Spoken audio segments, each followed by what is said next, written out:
கார்த்திகை என்றாலே நம் கண்முன் தோன்றுவது முருகனின் உருவம்தான். ஆனால் கார்த்திகை தீபம் சிவத்தலமா விளங்குகிற திருவண்ணாமலையில விசேஷமா கொண்டாடுவதன் காரணம், திருவண்ணாமலையில மலை உச்சியின் மீது தீபம் ஏற்றி வழிபடுவதற்கான அர்த்தம் என்ன அப்படின்றத நாம இந்த காணொளியில பார்க்க போறோம். கார்த்திகை மாதம் பிரம்மோற்சவம் 10 நாட்கள் திருவிழாவாக கொண்டாடப்படுது. சிவபெருமான் கார்த்திகை மாத கிருத்திகை நட்சத்திரத்தில் திருமால் பிரம்மா இருவருக்கும் அக்னி வடிவமாக காட்சி தராரு. இந்நாளிலேயே கார்த்திகை தீப திருநாள் கொண்டாடப்படுது. பரணி அன்று அதிகாலையில் அண்ணாமலையார் சன்னதியில் ஒரு தீபம் ஏற்றி அதன் மூலம் மேலும் 5 தீபங்கள் ஏற்றி பூஜிப்பாங்க.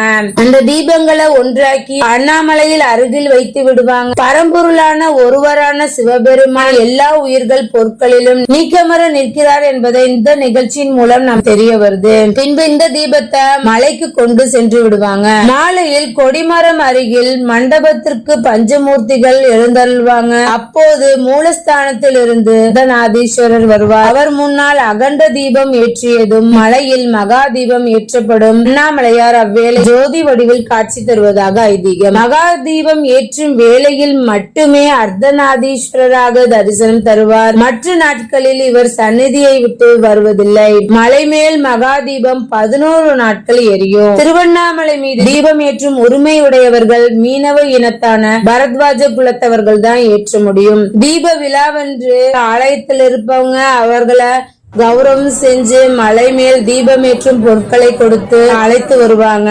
மகா தீப தரிசனம் கண்டால் அவர்களின் 21 தலைமுறையினரின் புண்ணியம் கிட்டும் அப்படின்றது ஐதீகம். தத்துவார்த்தமாக மனம் மொழி மெய்களை கடந்து ஓருருவம் ஒரு பெயரும் இல்லாத இறைவன் உயிர்களை உய்விக்கும் பொருட்டு ஜோதி சொரூபமாக காட்சி தருகிறார். அந்த உயிர்களின் மீது கொண்ட கருணையினால் சக்தி தன்னில் தோன்ற உலகை படைக்கிறது அப்படின்னு நம்பப்படுது. அவ்வாறு படைக்கப்பட்ட ஒவ்வொரு பொருளிலும் உயிரிலும் அந்த பரம்பொருள் நீக்கமர நிறைஞ்சிருக்காரு. அஷ்டமூர்த்தி தத்துவம் சொல்லப்படும். கார்த்திகை தீப திருநாள் நமக்கு உணர்த்துது. இந்த வருடம் நீங்க திருவண்ணாமலைக்கு போய் மகா தீபத்தை தரிசனம் செய்ய போறீங்க அப்படின்னு சொன்னா மகா தீபத்தை தரிசனம் செய்துவிட்டு மகா தீபம் ஏற்றப்படும் அந்த சில மணி நேரங்களில் மட்டும் மூலஸ்தானத்திலிருந்து வெளியே வந்து அர்த்தநாதீஸ்வரராக காட்சியளிப்பார்.